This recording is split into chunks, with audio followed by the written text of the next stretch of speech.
नमस्ते, मी शिल्पा आकार क्राफ्ट्समध्ये आपल्या सगळ्यांचं स्वागत करत आहे। आज आम्ही घेऊन आलोय ज्ञानकमळ रांगोळी। ज्ञानकमळ रांगोळी ज्ञान, संस्कृती आणि सौंदर्याचं प्रतीक आहे। भारतीय संस्कृतीत याला विशेष महत्त्व आहे। ज्ञानकमळ रांगोळी घरात सकारात्मक चैतन्य हे आणतेच, पण त्याचबरोबर संपत्तीची देवी लक्ष्मीचंही स्वागत ह्याने करू शकतो। चला तर मग वेळ आपण नको घालवायला आणि सुरू करूया ज्ञानकमळ रांगोळी कशी बनवायची ते। इथे मी A3 पेपरवर ज्ञानकमळ रांगोळीची प्रिंटआउट घेऊन आले। खरं तर ज्ञानकमळ रांगोळी हे काढताना आपल्याला आपली पूर्ण बुद्धी, आपली पूर्ण एकाग्रता आणि आपले कॉन्सन्ट्रेशन आपण ज्याला म्हणू शकतो, त्याचे सगळे बिंदू आपल्याला इथे जोडून ही पूर्ण रांगोळी बनवावी लागते। आणि हे खरंच आहे, हा माझा स्वतःचा अनुभव मी समजावून सांगते। पूर्वी मी काय ठरवलं होतं की मी डॉट्स काढेल आणि ते मी कनेक्ट करून दाखवेल आणि मला ही रांगोळी जमेल। दोनदा ट्राय केल्यानंतर मी जेव्हा पूर्णपणे थकून गेली आणि 1-2 मिस्टेक नंतर मी ठरवलं की नको, आपण प्रिंटआउट आणू आणि प्रिंटआउटवर पर्मनंट मार्करने ट्रेस करून घेऊया। कारण खरंच आहे, पूर्वी बायका अगदी मिनिटामध्ये ह्या फटाफट जोडून रांगोळी बनवायच्या आणि त्यांची बुद्धी त्यावेळेला खूपच तल्लख होती। त्यांचे एकाग्रता, त्यांच्या गोष्टी हँडल करण्याची पेशन्स हे इतके चांगले होते। आणि रांगोळी काढण्याचं आय थिंक मला असं वाटतं त्याच्या मागचं तेच एक कारण असावं, जेणेकरून बायका तेवढ्याच शार्प, तल्लख आणि हुशार राहाव्यात। आणि इथे पहा ना, मी काय प्रिंटआउट आणून लगेच प्रेस करून घेतली, कारण आपलं डोकं अशा वेळेला कधी चालत नसतं आणि खूप सारे कन्फ्युजन क्रिएट करून घेतो आपण स्वतःच्या ह्याच्यामध्ये। आणि आपल्याला काही ना इझी गोष्टी हव्या असतात। आजकालची पिढी आपण असंच आहोत की आपल्याला काहीतरी इन्स्टंट इझी हवं आहे। आणि म्हणूनच मी इथे प्रिंटआउट घेतली आणि पटापट ट्रेस करून घेतलं पर्मनंट मार्करने आणि आपल्या नेहमीप्रमाणे मिश्रण बनवून घेतलं 60-40 प्रमाणामध्ये। फेविकॉल एमआरचं 60% घेतलं, 40% त्यात पाणी घेतलं, थोडं घट्टसर असं मिश्रण झालं। ते मिश्रण राऊंड ब्रशने आपण आपल्या OHP शीटवर लावून घेतो आहे आणि ड्रॉ करून झाल्यानंतर मी त्या शेपमध्ये त्याला कटही करून घेतलं आहे। तुम्ही इथे पाहू शकता व्हिडिओमध्ये की मी एक कलर फिनिश करत चालली आहे। प्रथम मी ऑरेंज कलर घेतला आहे, नंतर मी लाईट ब्लू घेतला आहे आणि नंतर मी रेड घेणार आहे आणि ग्रीन घेणार आहे। असे 4 रंग संगती मी ह्यामध्ये वापरणार आहे आणि तेच 4 रंग संगती पुन्हा एकदा रिपीट करणार आहे। ज्ञानकमळना मैत्रिणींनो, हे एक स्पेसिफिक अशी रांगोळी आहे जी फक्त आणि फक्त आय थिंक ग्रहणाच्या वेळेला स्पेसिफिकली काढली जायची, ज्यामुळे ग्रहणाचं काही परिणाम आपल्या घरांवर होऊ नये आणि ग्रहणाची जी निगेटिव्हिटी आहे ती आपल्या घरामध्ये येऊ नये आणि घरामध्ये बुद्धिमत्ता आणि घरामधलं वात्सल्य, घरामधलं लक्ष्मीचं जे रूप आहे ते तसं राहावं। आणि ह्यासाठी ना ही स्पेसिफिकली रांगोळी काढली जायची। ह्या सगळ्या गोष्टी आहेत ना, मला काही अशा ज्ञात नाही आहेत। मी इथून तिथून अगदी गुगलवरून किंवा माझ्या आजीच्या काही गोष्टी ऐकून मला थोड्या माहिती असतात की ओके, ही रांगोळी ह्यासाठी काढली जाते। अगदी माझी आजीसुद्धा स्पेसिफिकली काही आता म्हणजे बऱ्याच मैत्रिणी माझ्या ह्या विचारत आहेत की वाराच्या रांगोळी दाखवा आणि दिवसांच्या हिशोबाने रांगोळी दाखवा। पूर्वी काय होतं ना, दिवसांच्या हिशोबाने तर काढल्याच जायच्या रांगोळ्या, म्हणजे सोमवारी वेगळ्या पद्धतीची, मंगळवारी वेगळ्या पद्धतीची, पण तिथीनुसार सुद्धा वेगवेगळ्या रांगोळ्या असायच्या बरं का। म्हणजे चैत्र महिन्यात काढल्या जाणाऱ्या वेगळ्या रांगोळ्या असायच्या, त्याचे चिन्ह आणि हे ठरलेले असायचे। अगदी आता जसं श्रावण महिना जसं जवळ येतोय ना, तसं रांगोळीचे जे प्रकार असायचे माझ्या आजीच्या तोंडातून, तिच्या हातातून मी जे काही रांगोळी बघायच्या ते खरंच फार वेगळं असायचं। आणि मला अजूनही असं आठवतं आहे की माझी आजी म्हणा, माझी मम्मी म्हणा, या सगळ्यांकडे ना भरमसाठ म्हणजे ह्या कलाक्षेत्रामध्ये म्हणजे रांगोळीच्या विषयामध्ये त्यांच्याकडे जे नॉलेज होतं ते नाही आहे आत्ताच्या पिढीला। आय मीन आम्हाला त्याच्या मागचं काही महत्त्व नाही माहिती। आणि म्हणूनच बहुतेक आम्ही म्हटलं तर आपण वावगं ठरणार नाही, म्हणजे आत्ता आपण रांगोळीपासून थोडं अलिप्त होत चाललो आहे। पण पूर्वी रांगोळी ही घराघरात पाहिजेच असायचीच, कारण तेवढं महत्त्व त्यांच्याकडे त्याचं होतं. आणि ते महत्त्व काय होतं माहिती आहे तुम्हाला?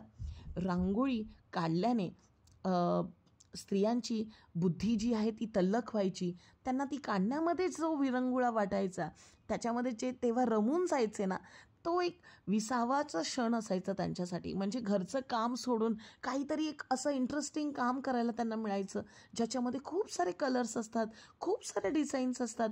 अगदी गणिती डिझाईन्स आपण म्हटल्या तरी काही कमी पडणार नाही. अशा काही डिझाईन्स ते लोकं म्हणजे आय थिंक काढायचे आणि तेच त्यांच्यासाठी प्रसन्न करून टाकायचं त्यांना. आणि येणाऱ्या दिवसासाठी खूप चांगली अशी energy, positive energy I think so त्यांना ती मिळायची.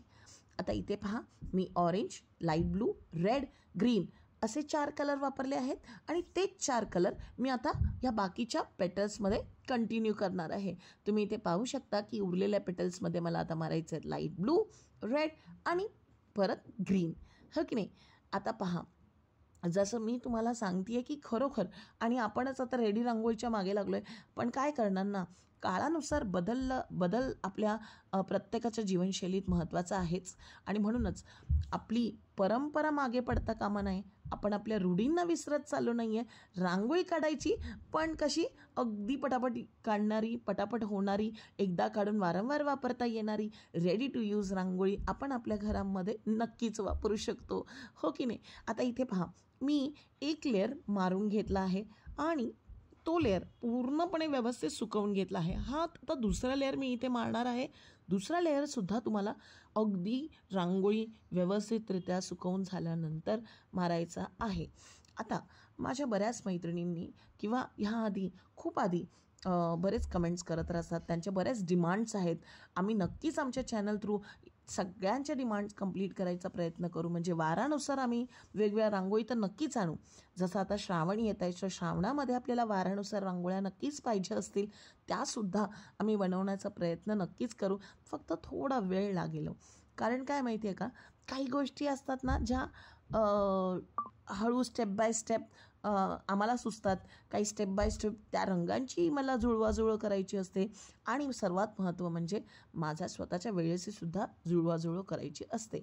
आणि व्हिडिओ एडिट करण्यापासून ती बनवण्यापासून रांगोळी ते खूप मोठी प्रोसेस आहे.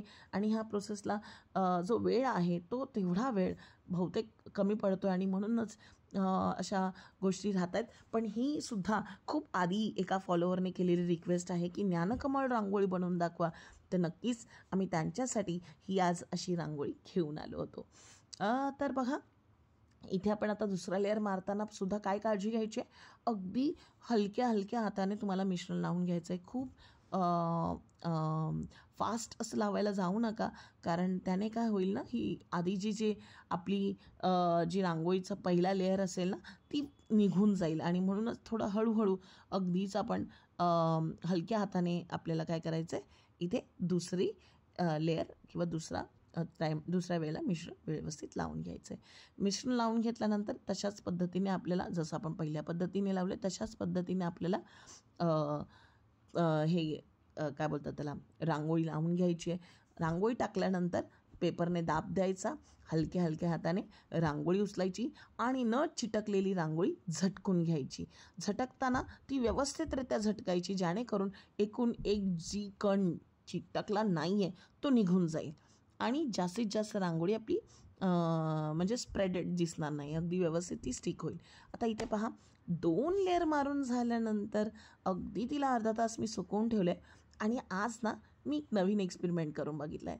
काय ना, मला ना शांत बसवतच येत नाही. अगदी तेच रिपीटेड स्टेप करून ना मला खूप कंटाळा येतो. मग मी माझ्या प्रत्येक रांगोळीमध्ये काहीतरी नवीन शोधूनच काढते. आता ह्या वेळेला मी काय केलं माहिती आहे का, इथे माझा मुलगा मधून मला हेल्प करतो आहे की सांगतो आहे तो, इथे जॉईन कर, आता हे इथून इथे ने. म्हणजे हे काय 3D आउटलायनर आहे, व्हाईट 3D आउटलायनर मी घेतलं आहे आणि तेच मी इथे बॉर्डर म्हणून वापरणार. सेंटरला अशा प्रकारचं बीड्स मी इथे वापरलं आहे. कशी वाटली तुम्हाला ही ज्ञानकमळ बनवण्याची, म्हणजेच ज्ञानकमळ रांगोळी बनवण्याची मेथड, प्रोसेस? 3D आउटलायनरला 24 आवर्स व्यवस्थित सुकू द्या, कारण 24 आवर्स सुकल्यानंतर हे जे आहे ना बॉर्डर, ती थोडीशी थिन होऊन जाते, म्हणजे थोडीशी पातळ पडते. भेटूया अशाच भन्नाट आणि अप्रतिम आयडियासह येणाऱ्या व्हिडिओमध्ये. तोपर्यंत मैत्रिणींनो, क्राफ्ट करत राहा, ड्रॉइंग करत राहा आणि रांगोळी जरूर बनवत राहा. कारण केल्याने होत आहे रे, आधी केलेचे पाहिजे. धन्यवाद.